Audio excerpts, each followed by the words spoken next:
ದಿನಾಂಕ 27/9/2025ಗೆ ಉಡುಪಿ ಕೊಡವೂರು ಏರಿಯಾದಲ್ಲಿ AKMS bus owner Saifuddin ಎಂಬುವರದು ಮರ್ಡರ್ ಆಗಿದೆ.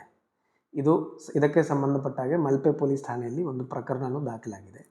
ಈ ಪ್ರಕರಣಕ್ಕೆ ಸಂಬಂಧಪಟ್ಟ ಹಾಗೆ 28ನೇ ತಾರೀಕು ಸೆಪ್ಟೆಂಬರು 3 ಜನ ಆರೋಪಿಗಳು ಘಟನಾ ಸ್ಥಳದಲ್ಲಿ ಸೈಫುದ್ದೀನ್ ಅವರನ್ನು ಕೊಚ್ಚಿ ಮರ್ಡರ್ ಮಾಡಿರುವಂತಹ 3 ಜನ ಮೊಹಮ್ಮದ್ ಫೈಜಲ್ ಖಾನ್, ಮೊಹಮ್ಮದ್ ಶರೀಫ್ ಹಾಗೂ ಅಬ್ದುಲ್ ಶುಕೂರ್ 3 ಜನ ಅರೆಸ್ಟ್ ಆಗ್ತದೆ.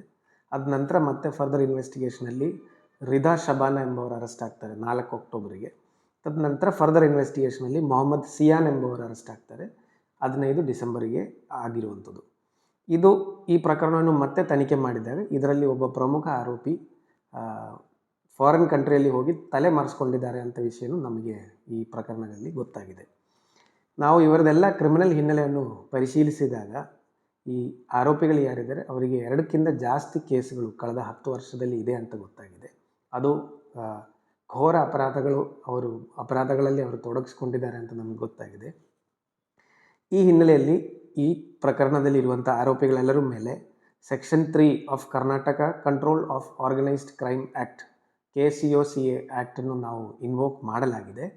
ಈಗಾಗಲೇ ಈ ತನಿಖೆಯನ್ನು ಮೈಸೂರು ಕೋಕಾ ಸ್ಪೆಷಲ್ ಕೋರ್ಟಿಗೆ ಟ್ರಾನ್ಸ್ಫರ್ ಆಗಿದೆ.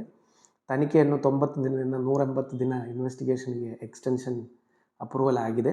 ಈ ಪ್ರಕರಣವನ್ನು ಇನ್ನು ಮುಂದೆ DYSP ಉಡುಪಿ ಅವರ ನೇತೃತ್ವದಲ್ಲಿ ತನಿಖೆ ಮುಂದುವರಿಯಲಾಗ್ತದೆ. ಈ ಕಕೋಕಾ ಆ್ಯಕ್ಟ್ದು ಸ್ಪೆಷಾಲಿಟಿ ಏನಂತ ಹೇಳಿದರೆ, ಒಂದು ಅದು ನಾನ್ ಬೇಲಬಲ್ ಇದೆ. ಎರಡನೇದು ಇದರಲ್ಲಿ ಆರೋಪಿಗಳದ್ದು ಕ್ರೈಮ್ ಯೂಸ್ ಮಾಡಿ ಅವರು ಮಾಡಿರುವಂತಹ ಪ್ರಾಪರ್ಟೀಸನ್ನು ಮುಟ್ಟುಗೋಲು ಮಾಡೋಕ್ಕೆ ಪೊಲೀಸರಿಗೆ ಅವಕಾಶ ಇದೆ. ಇವೆಲ್ಲ ನಾವು ಈ ಪ್ರಕರಣದಲ್ಲಿ ಮುಂದಿನ ದಿನಗಳಲ್ಲಿ ಮಾಡ್ತೀನಿ ಅಂತ ನಾನು ಹೇಳೋಕ್ಕೆ ಇಚ್ಛೆಪಡ್ತೀನಿ. ಇದು ಒಂದು ಎಲ್ಲ ಕ್ರಿಮಿನಲ್ ಚಟುವಟಿಕೆಯಲ್ಲಿರುವಂಥ ಎಲ್ಲರಿಗೂ ಇದೊಂದು ಎಚ್ಚರಿಕೆ ಆಗಲಿ. ಯಾಕೆಂತ ಹೇಳಿದರೆ 2ಕ್ಕಿಂತ ಜಾಸ್ತಿ ಪ್ರಕರಣಗಳಲ್ಲಿ ನೀವು ಭಾಗವಹಿಸಿದರೆ ಕಕೋಕಾ ಆ್ಯಕ್ಟ್ ನಿಮ್ಮ ಮೇಲೆ ಅಳವಡಿಸಿದರೆ ನಿಮಗೆ ಸುಮಾರು ವರ್ಷ ಬೇಲ್ ಸಿಗದೇ ಇರುವಂಥ ಪರಿಸ್ಥಿತಿನೂ ಆಗ್ಬೋದು. ಮತ್ತು ಆ ಆ್ಯಕ್ಟಲ್ಲಿ ತುಂಬ ಸ್ಟ್ರಿಂಜೆಂಟ್ ಕಂಡೀಷನ್ಸ್ ಇರೋದ್ರಿಂದ ನೀವು ಏನು ಕ್ರೈಮ್ಸ್ ಮಾಡಿಕೊಂಡು ಏನು ದುಡಿಮೆ ಮಾಡಿದ್ದೀರಿ ಅದನ್ನು ಅಟ್ಯಾಚ್ ಮಾಡಿ ಅದನ್ನು ಸರ್ಕಾರಕ್ಕೆ ಕಟ್ಟುವಂಥ ವ್ಯವಸ್ಥೆನೂ ಈ ಆ್ಯಕ್ಟ್ ಅಡಿಯಲ್ಲಿ ಇದೆ ಅಂತ ನಾನು ಹೇಳೋಕ್ಕೆ ಇಚ್ಛೆಪಡ್ತೀನಿ. ಯಾರು ತಲೆಮರೆಸ್ಕೊಂಡಿರುವಂಥ ಆರೋಪಿ ಇದ್ದಾರೆ ಫಾರಿನಲ್ಲಿ ಅವರ ಮೇಲೆ ಮತ್ತೆ ಕಾನೂನು ಕ್ರಮ ಕೈಗೊಳ್ಳಲಾಗ್ತದೆ. ಮತ್ತು ಕಕೋಕಾ ಆ್ಯಕ್ಟ್ ಅಡಿಯಲ್ಲಿ ಇತರ ಕ್ರಮಗಳು ಅವರ ಮೇಲೆ ಆಗ್ತದೆ ಅಂತ ನಾನು ಈ ಸಂದರ್ಭದಲ್ಲಿ ಹೇಳೋಕ್ಕೆ ಇಚ್ಛೆಪಡ್ತೀನಿ. ಧನ್ಯವಾದಗಳು.